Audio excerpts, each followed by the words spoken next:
You are very inappropriate. I like being inappropriate. Broadscast is entertaining. Come on, if I can't mess with you, this is not going to be fun. Broadscast is thought-provoking. That is a riveting revelation, Ms. Goldman. Broadscast is unexpected. Who do you like better, the person that people think you are or the actual you? Oh, God. Because they're nothing alike. Broad topics, broad minds, broad hosts, but not just for broads. We are man-friendly. I hope to be. I am man-friendly. I can't say the same about Kim. Wait, that sounded bad. This is Broadscast with Kim Goldman and Jackie McDougall. Welcome to Broadscast on this lovely day. Hello, Kim Goldman. Hello, Jackie McDougall. So it takes everything in me not to make fun of us on the open of our show. So moving on. How are you? I'm good. Sorry. I just realized I don't have my headphones. Oh, so my goodness. There's always something. I know. Hey, what? Did you watch the VMAs? No. I didn't either. We're bad. We're supposed to know what's going on. I do know what's going on. I don't need to watch them anymore. You just have to put your social media on and you can get the whole truth right there. According to Twitter, Bey slayed it. Who's Bey? Beyonce. See, look at me. Bey? That's the... Bey? It's so lazy. Can't we just call her Beyonce? That's how I know her. Well, I told you that the difference between a millennial and our age is like 2 syllables. Right. Every word that is... They like to collab. And they sell merch. They sell merch. Why did she slay it? I saw her because of her dress. No, her performance, which was a lovely. It was lovely that she slayed it, and people were commenting because of her performance, and it wasn't because who she was with, what she was wearing. Oh, I'm sure it was all of that though. Well, all of it, but I hear her performance was amazing. Oh, and I think didn't I read that Rihanna performed 4 times or something, and Kanye tried to connect what was happening in Chicago with the violence to Taylor Swift. There was some 4-minute diatribe that he went on, something about how he compares himself to Steve Jobs, something like that. Oh, yeah. Moving on. Yeah. So, but you were just looking through photos from that event. I was, and it seems that it was a don't wear clothes. I was trend. like, why is everything see-through? I can see everybody's personal, their undergarments. And then it was like, whoa, I see your boobie and your belly button because you're not wearing a shirt under your jacket. There was a woman who I don't have any idea who she was, nor do I know who her husband was. Nev Schmulman, and her name is something. She was naked. She had, I mean, from the waist up. Yeah, she was. I'm being sarcastic. And pregnant, right? Yeah, pregnant, beautiful. But I just was like, oh. Well, I mean, what happened? Wearing a shirt is such a drag. Yeah. It's just, it's an extra step. It's yeah. But I guess that was a trend because over on BuzzFeed, they actually have 8 people who got the jackets with no shirt underneath memo. Oh, who else? Amber Rose was one of them. Oh, I thought she had a... Well, she had on a bra. It wasn't totally It was naked. a bralette. Oh, sorry. Those are trendy now. It's a bralette. Okay. It looks like you're like a tank top, but it's a bra. Come on, Victoria's Secret. It's all over. You can wear them as your bra. Yeah. These other people, I'm scrolling down and I really don't know who they are. Wow. Okay. Right. I actually thought Amber Rose looked pretty. She had a nice, beautiful black pantsuit. I actually thought she looked. Right. Nev Schulman was the guy. Oh, right. The girl Who's that? is Laura Perlongo. Who are those people? Is he like a rapper or like a DJ? Seriously, I don't know who they are. I've never heard of them before. I really do try to stay hip because I have a child. And so I try to stay. I have no idea who those people are. Yeah. Nobody. So. Well, Alicia Keys came under a little bit of fire. I wonder why. Was she not wearing clothes? She wasn't wearing makeup. Okay. Oh, dun, dun, dun. We don't have any theme music for that. Do I have a sound effect for that? I just did it. Dun, dun, dun. That was it. Yeah, she didn't wear makeup, which I know is going to be her new thing or her thing. I shouldn't say new. It's her thing. This? She's not wearing makeup for her stint on The Voice. And on Twitter this morning, she said, y'all, me choosing to be makeup free doesn't mean I'm anti-makeup. Do you? With a little blowy kiss. Very sweet. She's gorgeous. I thought, and I pointed her to you and I said, look how stunning, classy she looks in her dress. So I'm surprised that people are attacking her for not wearing makeup. Is that a rule? I'm so confused. Wow. Is that a rule? she described publicly in May, I'm looking up, I don't want to cover up anymore. Not my face, not my mind, not my soul, not my thoughts, not my dreams, not my struggles, not my emotional growth. Nothing. Really? Because I cover up all of it. Well, but why is that a bad thing? Like, why are people mad about that? Did they think that she was supposed to do something? I mean, like, don't you know that people are supposed to act and be and think and exactly the way others want them to? I mean, I fully support what she's choosing to do. I don't necessarily think that because I wear mascara that I'm covering anything up. Today I'm not wearing any makeup, but I don't feel like it's because I'm covering up something. It's because I didn't quite make it to the makeup bag in my car. But I appreciate, the taking a stand and how important it is to just rely on your inner beauty or whatever you feel makes you the most beautiful and empowered. But I don't understand why. Well, I do understand. It's the same reason that people are all still pissed off at, can I say pissed off? I can say pissed off. At Colin Kaepernick. I like to call him Colin. Colin Kaepernick for taking a stand against, the sitting during the national anthem. He's taking a stand against, all black people being oppressed in this country. And so he chose to sit during the national anthem the other day. Right. And people were very upset with him. Yeah. And they were calling him obscene things right on the internet. And I mean, the thing is, you can agree with what he's doing to take a stand, and you can not agree with him, but to verbally abuse and attack and harass, you're actually making his point for him. Right. But I also, that's why I'm making the analogy to Alicia Keys too, that she's trying to promote beauty and be free and be comfortable and then people are attacking her for something that has nothing to do with them. Right. And, Kaepernick, whatever, I'm kind of on the fence about what he's doing, but not my, I don't care. It doesn't really impact me. I had a conversation with my son and his friend in the car about it, and they both couldn't understand why he was taking a stand that way. At first I said, what do you guys think about the Kaepernick, not standing for the national anthem? And they thought it was disrespectful, because, it's our country and they thought it was disrespectful to not stand. And then I said, well, what if I told you it was because he was making a statement that he doesn't support a country that oppresses black people? And he said, but the whole country doesn't oppress black people. And what kind of a message are you saying to the country if you're they couldn't rationalize, they couldn't understand why he would take, they felt like he was accusing the entire country of oppressing black people by sitting during the national anthem, which I thought was pretty profound for two 12-year-olds. But they still felt like there were other ways. They still think that's disrespectful. Right. I don't know. What do you think? As I said before, I think that he should do what he feels necessary. We're talking about it, and that's very, very important. I don't think the kids are wrong. I think that, but also, are we really talking about it, or are we talking about just how much people don't like Colin Kaepernick? Oh. I mean, are we talking about the fact that people think that there's oppression in this country? I think that Colin Kaepernick isn't somebody who is making that much of an impact. I think people are looking at him and thinking he's an idiot. I don't think that him sitting down with someone who has such a bad reputation and who no one really respects right now in football, I'm not sure that he's the guy. Right. I don't know. So I don't think people are looking at it going, that's a really great move. We should be talking about this. It's, that's empowering. Right. I think people are let's discuss, it's disrespectful. I don't really get it, honestly. More power to you, because that's what you want to do. But and so he's going to sit forever until the oppression ends. It's made me laugh.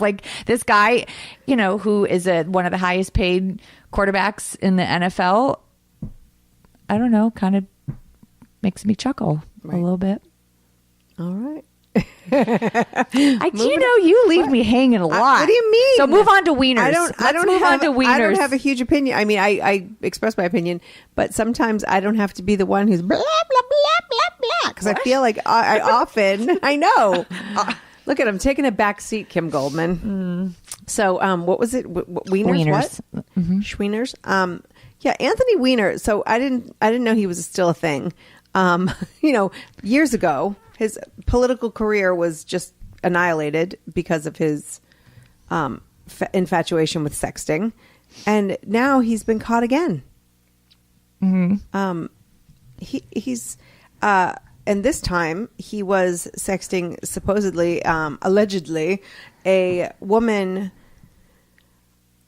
a divorcee, from when his wife was, off working with Hillary Clinton and being, his wife, Huma Abedin, I believe you say it, is Hillary Clinton's closest aide.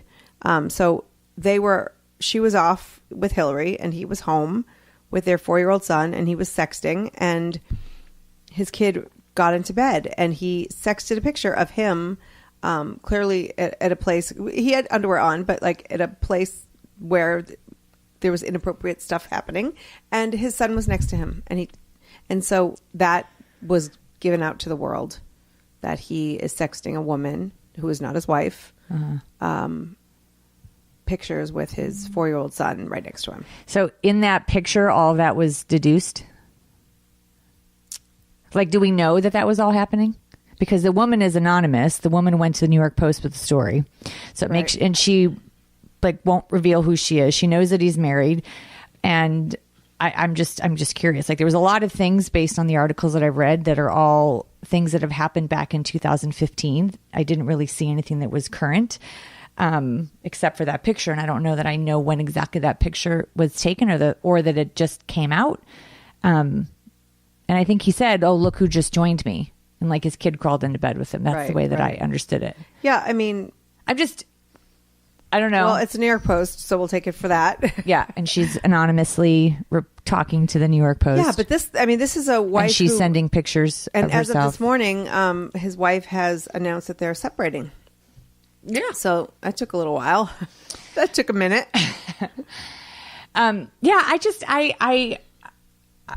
I don't know. I sort of feel like I'm trying to consider the source. They have two different versions of what happened. Like, a part of me is wondering, why is this woman engaging in sexting with a married man? Or I don't even know if it's sexting. Well, he's clearly messed up, right? So it's not like he did this 3 years ago and now it's the next time was 3 years later. Like he's But why is this woman engaging and then being shocked by it and then going to the news with it? I think people often find someone like him and play him. Right. Yeah. So I'm curious, like, she's always like, "Oh, don't, no. Oh, stop that." Like, that was how she relayed the interaction with them, that everything was appropriate, that, when he would get a little frisky, she'd try to shut him down, but then she'd send a picture of her boobs and her underwear. Like, I don't know. Yeah. I mean, I'm not saying what I think he did was right. I have a problem with him being the 100% villain in the story. I don't know what was leading. Yeah. I don't know what was leading up to that. It could have very well. Listen, I'm not saying it was appropriate that he sent a picture. I mean, you cannot see anything of himself in the picture. I don't know what preceded that picture. I don't know what came after it. Yes, I know that the kid was in the picture. But we've all assumed that there was some kind of sexual conversation happening, and then he incorporated his kid into it, which I don't know that that's what happened. Right. But that's where we've gone. And that picture now is on the front cover of the New York Post. I don't know. What's happening to I just feel like there's more than 7 sides to a story. Right. But what's happening to our country that, like, this is the stuff that's trending? There's so many things that are happening in the world that are really important, and yet this is what's trending and this is what we're talking about. Well, I think I've always thought that, social media really reveals like the underbelly of our society. And I think it's a place for people to relieve whatever stress and anger and resentment and hatred behind, the guise of a little, whatever they're called, avatar. And then there's people like the people that went off on, Kaepernick, who were very verbal and disgusting, who used their full names. I just think that, I don't know. I was thinking about this morning. I wonder if we were always this hateful as a society, or if social media has helped kind of create and perpetuate some of it. Like, I don't remember growing up feeling this much anger and hate. And maybe I was secluded from it. Maybe I was protected. Maybe it's because we didn't see that much. And a part of me feels like I kind of want to go back to that, where not everything needs to be an X-ray machine. Like, I just feel like we see everything at its... Well, yeah. I think everything's an anatomy exam. Like, I just am kind of... Ugh. I am. Too much. We know. That's what I feel like. I feel, and I wonder, like, we've talked a lot about, like, in the last couple of years, just, feeling blah, and like, I just wonder if it's just we're being inundated with so much, and it's hard. It's just hard to deflect and to stay positive. And when people stay positive, we make fun of them, and I just feel like, you make fun of them. I don't make fun of them. Well, we're moving on. So today's guest, I'm very excited that she's on the show. Kelly Wickham Hurst is a writer, educator, speaker, activist, advocate. She does it all, and she's got a really interesting story. And what she's doing right now, she just launched Being Black in School, and I'm sorry, Being Black at School. Thank you. I'm losing my my way here, but the story from there to here is fascinating. So, Kelly, what happens when somebody discovers that you're doing this, and you're at school, and how did that come out? Like, how did people discover that you were kind of writing about what was happening, the issues that were happening in school? Yeah, I've always been really transparent with that. And I've told, if I've ever moved schools, I always told the boss, whoever was in charge, that I write about this kind of stuff. I obviously always change a student's name, but I felt like I was able to have an insider's view of what was happening inside a school. And that's originally how it started. It was very organic, but then I started to obviously see these things that were really unfair and really kind of the worst of what we do in education. And that then, of course, became a problem, because nobody wants me to tell our bad stories and what we're doing in education. And I'm a total proponent for public education. I love it, but I also think that it's okay that I'm critical of it, because we can't get better unless we do that. And did people respond to you in a way that was supportive, or did you get pushback from doing that? Because, pulling the veil back on things can either be, really rewarding or really scary.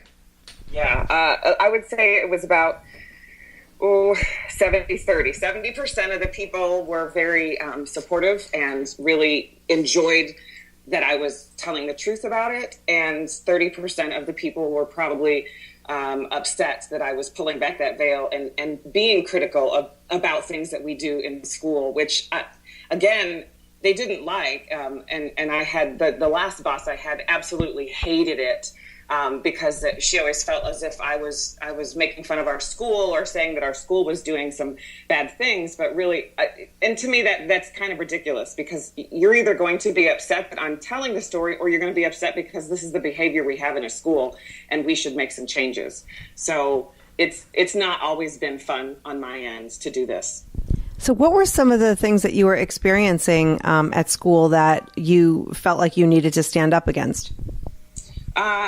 Mostly it had to do with the disparity I saw us using in terms of either disciplining students of color. That's obviously one problem, and we have all the data in the world that tells us that nationally we do that. We always suspend Black and brown children much more quickly than we do their white counterparts, either 3 to 6 times as much, depending on your race and your sex. But we also don't always put those kids in the classes that they need to be in, and we don't push our kids of color as much. And there's all these gatekeepers that keep them out of the accelerated and high honors courses. And so I've always kind of been that person on the other side that says, hey, but look how imbalanced this is, especially when you look at the fact that in the United States, of the 50 million students that attend public school right now, we are now a majority-minority education system. 51% of our students are of color. And when they're still not represented in those high-track classes, but they're overrepresented in discipline, that's a huge problem. Wow. So do you feel like, this is all in the school? Is this everywhere? Is this specific cities? Is it, in the big cities? Is it everywhere? It doesn't matter where you are. This is a standard across the United States. Every school district that has students of color will, they obviously will tell you that we're doing our best, but honestly, this is what it looks like across the United States. So, and historically, I mean, obviously things were much different, even just, 50 years ago. So, what needs to happen, do you think, in these schools to make things more fair? I'm really glad that you brought up historically, because it's been 60 years since Brown v. Board of Education, which we all know and sort of quote as, the great equalizer, right? Like Brown v. Board of Education, we're not going to segregate students anymore in schools. But what we don't really pay attention to is the immediate effect of Brown v. Board was that 40,000 Black teachers and administrators were fired immediately, because these schools that were going to all of a sudden be desegregated, let's just call them what they were. They were the white schools. The Black schools shut down. The white schools absorbed the Black students, but refused to absorb the Black educators. That year, my own father was a junior in high school and had gone to strictly Black schools in New Orleans his entire life, and did not finish high school because of Brown v. Board. Because my grandmother, his mom, said, there's no way they're going to treat you fairly. There's no way you're going to get a fair education in this school that didn't want you to be there in the first place, even though the Supreme Court says that you can be. So when you look at that, education has been very slow to change. And since that particular time, students of color, Black students who had to go to traditionally white schools, have steadily declined since then. Why do you think it has remained that way? I mean, you said that it's slow to change. What do you attribute to that? I don't think we like talking about race in this country. I think we like to whitewash a lot of our history, and we have some, these revisionist views of what really happens. I don't also think we never really take into account that, I often talk to students about this. When we look at like the Constitution, which of course, we Americans are super proud of, right? But when we look at that, look at how many amendments there are to the Constitution. It was not for everyone. It wasn't for every single man, woman, and child in this country. It was for white, wealthy landowners. And it has taken amendment after amendment after amendment to say, hey, what about this particular marginalized group? What about these people over here? When can we vote? Are we going to be considered more than 3/5 of a person at some point so that we can actually have the same voice? And so historically, this country is slow to change, and education really just reflects that. So were you, you were born to your dad is African-American and your mom is white. Is that correct? Correct. Yes. And were you always kind of ready to take on this cause? Like, what did you see as a child, as a biracial child? What kind of treatment did you see yourself? When I was with my mother, I never really got looks the way I did with my father, because I'm so much lighter skinned than my father. And it took me a long time to understand why everybody was always staring at us. Like, I never understood that. If we went somewhere. I grew up in Chicago, in Hyde Park, which is a very diverse area.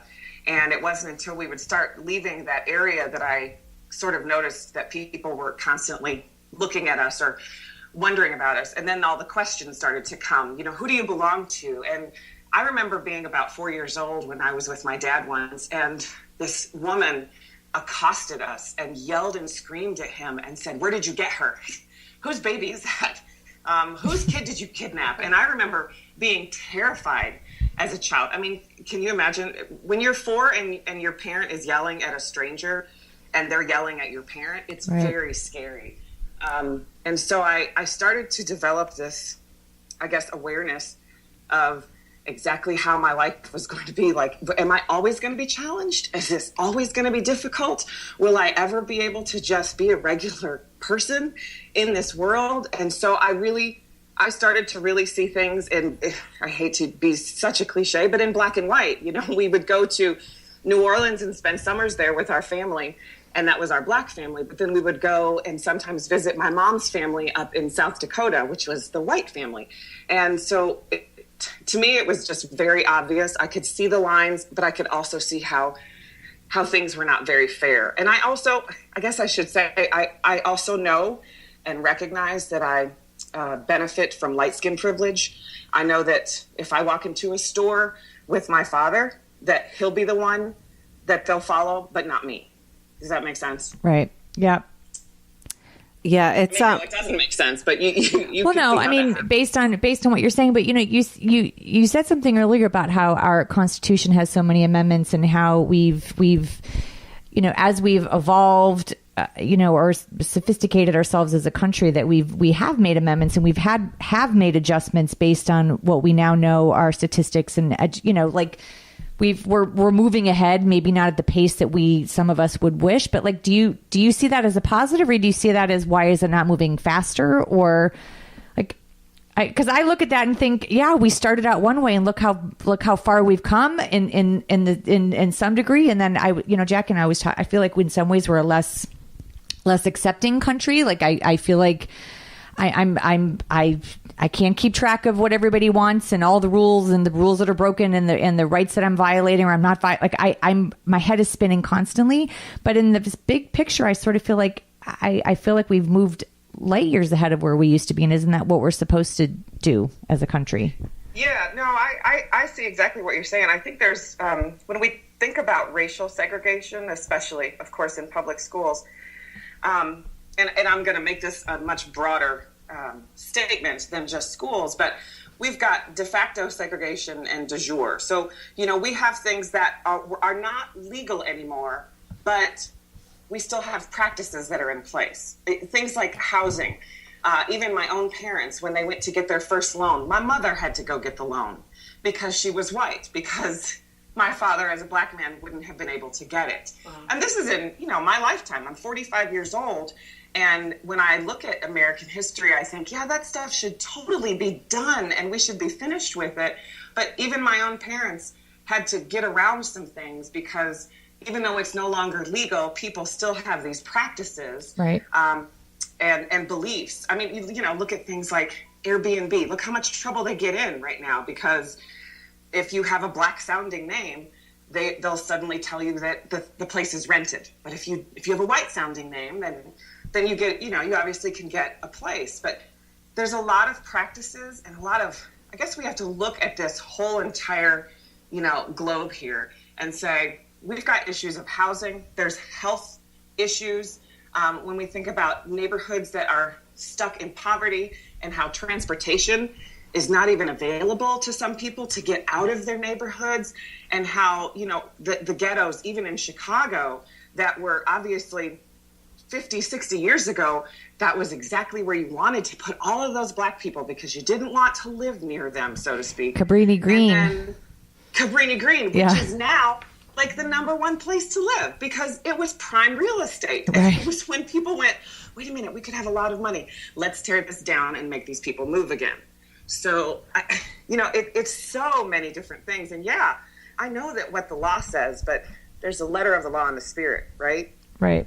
And there are so many people who are there may be laws in place who will make decisions whether they have authority or not based on the color of somebody's skin. And, how do you fight that when it's not necessarily a legal thing, but it's more nuanced?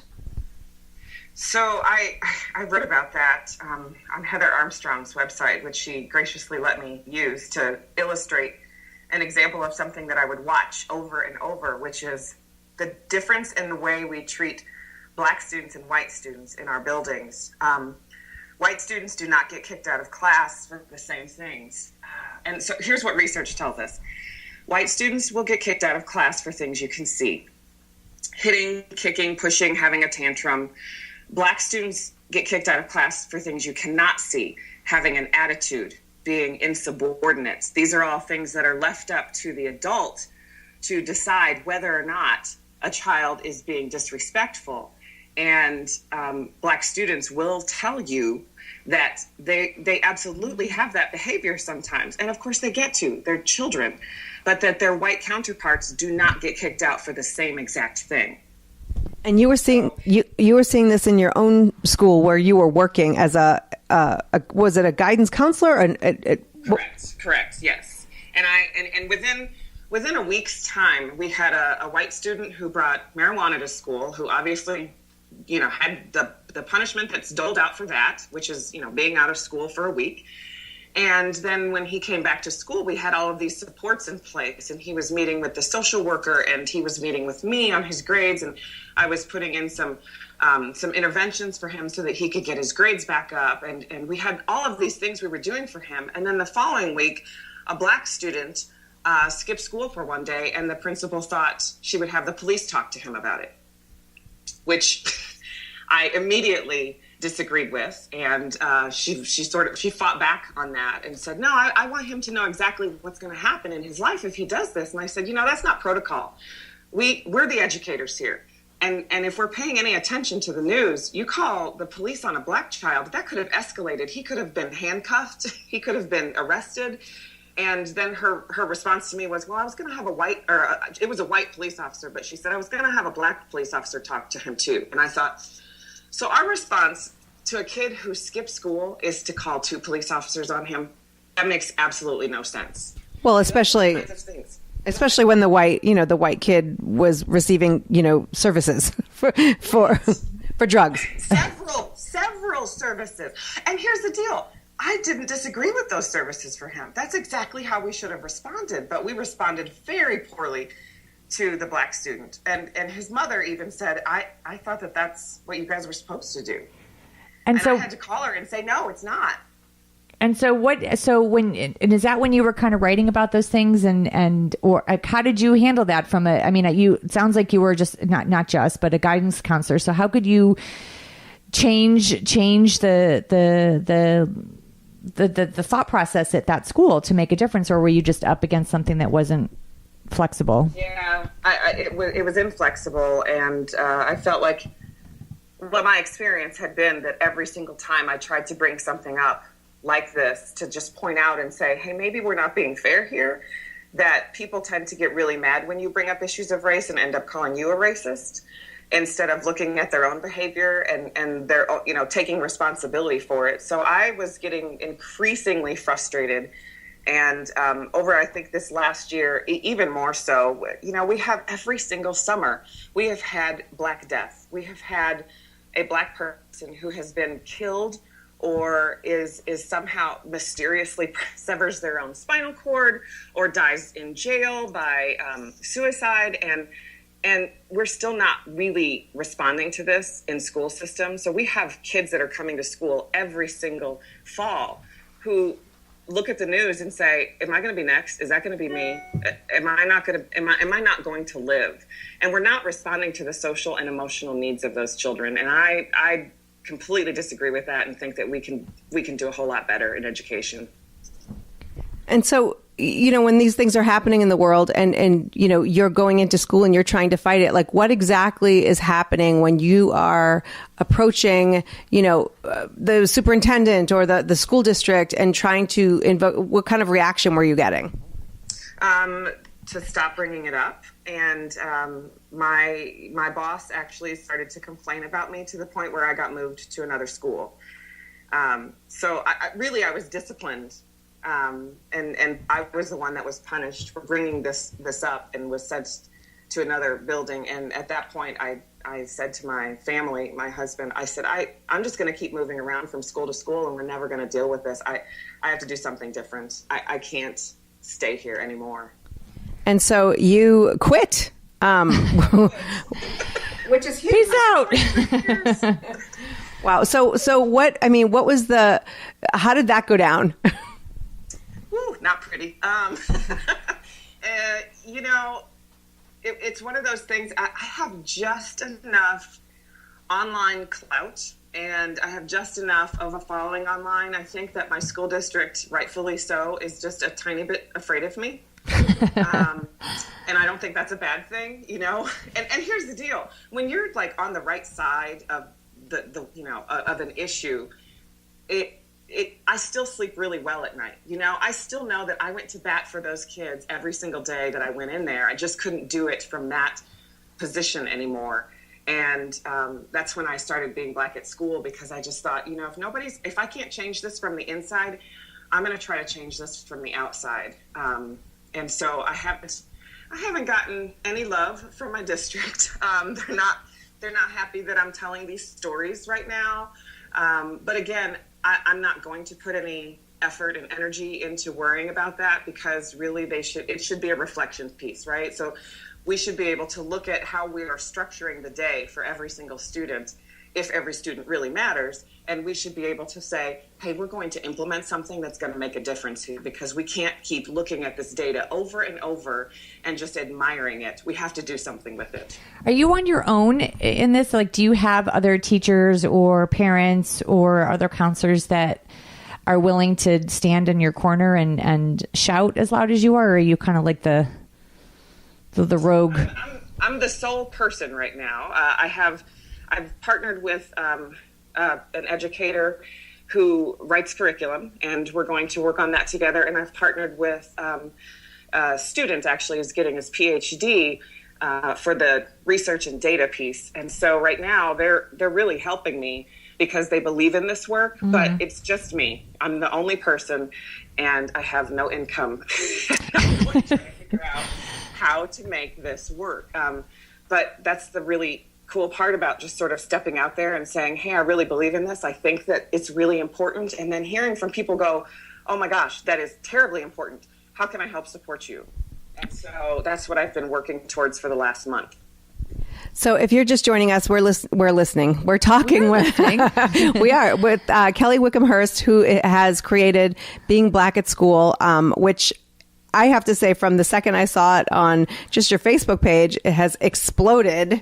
So tell us what is it, and what are you trying to accomplish with the organization? I'm trying to accomplish a couple of different things. First of all, I want to make sure that we are making schools a safe place for Black children, because they're currently not.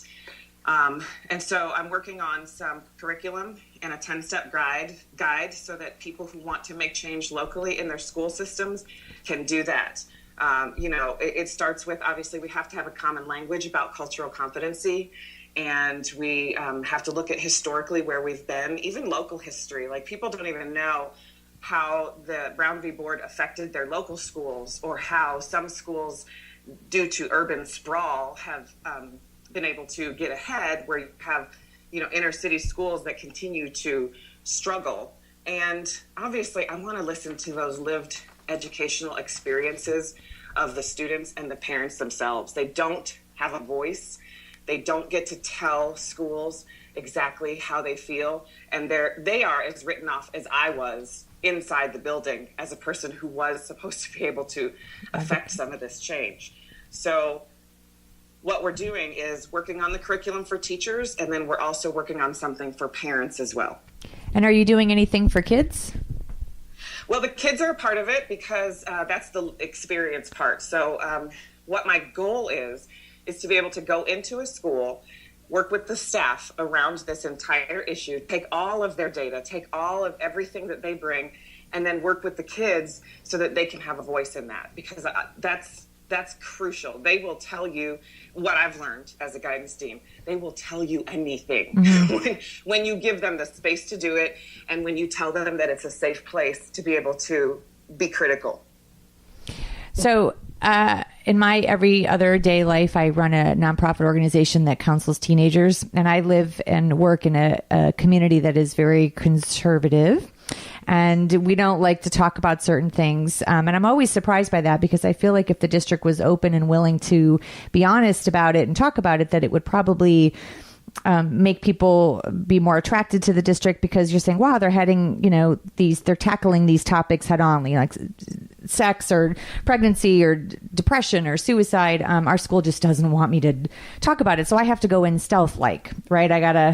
I'm very lucky. I get to do one-on-one counseling and support groups, and that's kind of how I get to talk to these kids about it. But how do you how do you think you're going to be able to get into the district and the schools to be able to tackle some of these things if you've received such pushback up until now? That's such a good question. Well, Kelly, I couldn't do it there, so how am I going to do it here? Yeah. Now, in Illinois, and there are some doors which I can walk through. Illinois, where I live currently, has a new Senate Bill 100, which is on restorative justice. Mm-hmm. And what the data continues to tell us is that Black and Latino students are constantly expelled and suspended at much higher rates. So this new Senate bill says you have to do something. And many schools right now are feeling like we don't quite know what to do. So I'm going to go back to that example of the Black and the white student from my school. The Black student that I dealt with, I was using restorative justice practices with him. Mm-hmm. I was sitting with him and listening and saying, hey, you skipped school. We don't need the cops to be in here. What's going on with you? What kind of supports do you need? Can I get you some help either within the school or outside of the school? And making that obviously a family decision. And schools aren't doing that. They're not going through all of those steps when it comes to Black and brown students. They're kicking them out. So they need a lot of support and understanding and how to make that actually work. And training. Well, outside of the school, what kind of response do you feel like you've gotten from the community and the online world? And you know, what's that been like? That's been astounding in that so many people agreed that this was obviously a problem and that we were just admiring it and not doing anything. And every single person I've spoken to, and so many people have reached out to me to say, this is desperately needed. How do we make this happen? So I'm kind of looking at three different things with being Black at school. One, we need to look at policies and the policies that have made it impossible for Black students to stay in school and to obviously continue to, achieve academically. We need to be looking at the narrative. We need to look at what these families are saying and what students are saying about how they've been treated. And then we obviously need some professional development around that. So it surprises me that I've gotten that kind of response when the response locally was not so great. Right, because I think there are people out there who know that this is needed and have been waiting for somebody to kind of take a stand and take the first step so they could follow, Right. But let's go back to when you were growing up too. So, because you're clearly, you have a great education, you got into a field that's well respected. So who was it or what was it that was able to push you through, against all of these obstacles or over these obstacles? I'm very stubborn. I really hate to be told no. And also, I'm looking at things in education. Part of the training that goes along with that and being in professional development is being able to look at a problem and saying to yourselves or as a team, how can we work on this? We have students coming to us that don't know all of their multiplication tables. How are we going to deal with that? And we do that really well in that practice in education when it comes to academics, but not with social things like social justice issues that have to do with race. I would say that, my saving grace, I've been the only Black educator in my building at times. In the last year, I've had one Black teacher. But that also speaks to what it looks like nationally. Nationally, there's 83% of all public school teachers are white, and white women usually. But I joined Educolor, which was started by Jose Luis Wilson, and that has helped me immensely just to be able to find my voice and to be able to say, I'm not the only one that sees this, right? And so I think getting involved with social justice issues with other people who are doing similar work has been the thing that's really, really sustained me. Well, I think, you also have a, this is going to come out totally weird, but you have a very methodical, tactical, thoughtful approach to what you're doing as opposed to lecturing, preaching, and shaking your fist at the world. I think that there's I think that's what people respond to and they respect because there's a collaborative tone and effort that I think you're making that people hopefully will respond to and not repel against it. Because I think, so many of us are so tired of being screamed at with no solutions, and just being told certain things. And it's like, okay, well, we've all done arguing. Now, what's the solution? And I think hopefully if this continues to grow for you, that it's solution based and it's strength based, and there are outcomes that can be measured once this gets put into place. And I think that's something that people can really sink their teeth into if they're willing to get past their own bigotry or whatever's getting in the way of them for not being willing to look at it. Thank you for saying that, and I really appreciate your view on that, because I think that in education we do get tired of being lectured to and at, or having people tell us exactly what they know. And I'm somebody that's been in the system. For 13 years I was a classroom teacher. For 10 years I was an administrator. I know exactly I think I know what we need. I think I know what will work, but I've also done a lot in the last, I would say, 5 years, getting feedback from other people and saying, what exactly is this going to take? Like, how do we move from this point to the next point where we're actually going to take care of these kids, and we're going to see a decrease in the number of times we're kicking them out of school, but also an increase in where they're going in these classrooms. It's kind of like, when you look at gifted programs, gifted programs nationally marginalize Black children. And it's usually because of the tests that a school or a school district is using in order to have them there. In Springfield, where I live and taught for so many years, we have 2 gifted schools, which has always kind of floored me, because I didn't realize we had that much of a brain trust there until I started to look at the demographics. And it is mostly white, and our second highest number is Asian. But Asian as a population, it's overemphasized in the gifted schools, because we don't even have that large of an Asian population in Springfield. So I think it also takes looking at what you have in place, where school districts are spending their money. They're telling us that gifted education is important. I'm not discounting that. It absolutely is. But let's look at who we're serving. And I think that schools would do well to reflect on their practices and what they already have in place and where they're spending their dollars.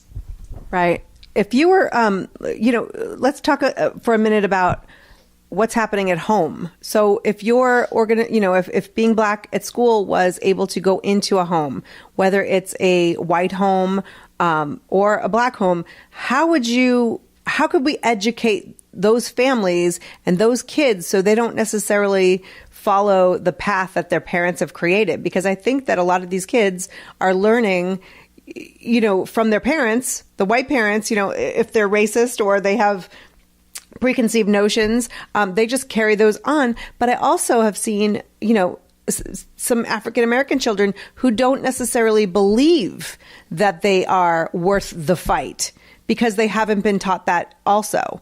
So what would you do to go into these homes and into these families and try to educate on all sides?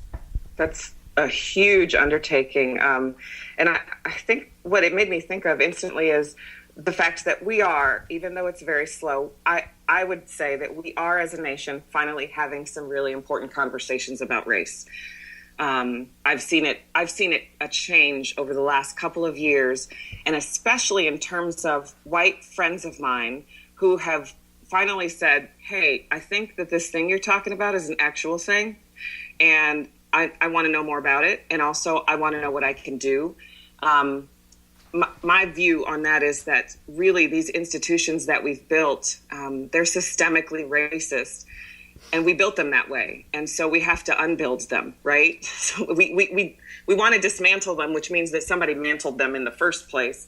And it's going to take every single person. But I also know that this conversation has to happen in those white homes. But I think about this, like the number of white friends who have said to me in the last couple of years, I didn't even know that Black families had to have the conversation with their child about how to deal with police. I didn't know that was a thing that you guys were doing. And for that, I'm so grateful for social media. I'm so grateful to hear all of these people and all of their stories and it being a completely different narrative.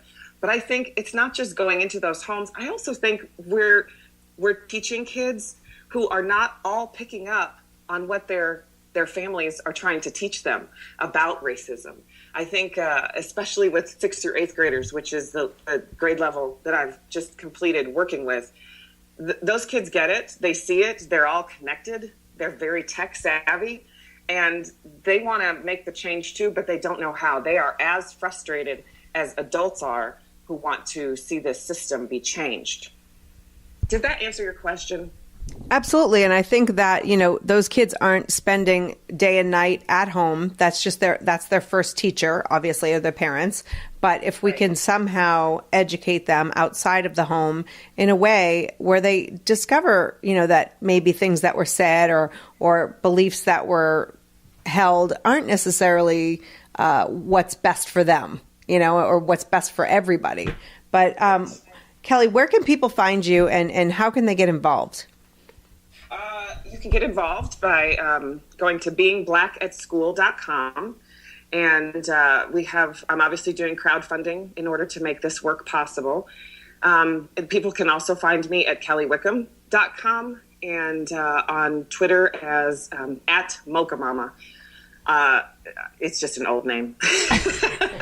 It's a good one. but I think that that's when I first discovered who you were, when you were doing more Mocha Mama stuff. And I think that it was, it's a to come out of the gate with like, this is what I'm trying to do. This is what, you already had a voice where people were educated by you, informed by you, and also entertained by you. And so you've already kind of broken down some walls just in your blogging before. So I think that this is a really natural next step that people really respond to. So they can find you in all those places. And we will definitely put all that on our site too. And we just appreciate your coming on. Oh, of course. Thank you so much for having me. Thanks for giving me this space to talk about it. Good luck. It sounds like a great program. Yeah. And we'll talk again, I'm sure. Thanks, Kelly. Thank you. So she's awesome, first of all, and very, very smart, and makes me feel like I haven't accomplished enough at 45. I'm just saying. But, I have to acknowledge the fact that we had some technical issues earlier. So those will all be fixed up as well. We had some audio issues, so that's why I had to pull off the mic and do some fancy footwork behind the scenes. So see, you don't even know what's happening. No, I did. I wasn't sure. I trusted the process. When I got my earplugs yanked out, I knew something was going on. So I was like, okay. Okay. So that's it for our show today. Oh my goodness. I know. But we want to make sure that people, well, first of all, head on over to our broadscast.com/special offers page, because just shopping and doing the things you already love to do, but just doing it through our page, you can support the show. Yeah, and get good deals. And yeah, Groupon. Oh, is that the one we're doing? Groupon is on there. Yeah. Get your Groupon. Get your Groupon. Yeah. Yeah. We're so uncool. Yeah. But yeah, you can go over and do that. But also find us on Facebook at Broadscast or Twitter at Broadscast Show. And yeah, where else are we? We're just everywhere. We're on 9 stations. I mean, we're huge, Jackie. I know. You just gave away the secret. The 9th station is coming up soon. Oh, sorry, 8. Oh, I thought we were on. Oh, you heard it here first, people. But yeah, that's it for today. So we're going to sign off, and we'll see you next time. Adios.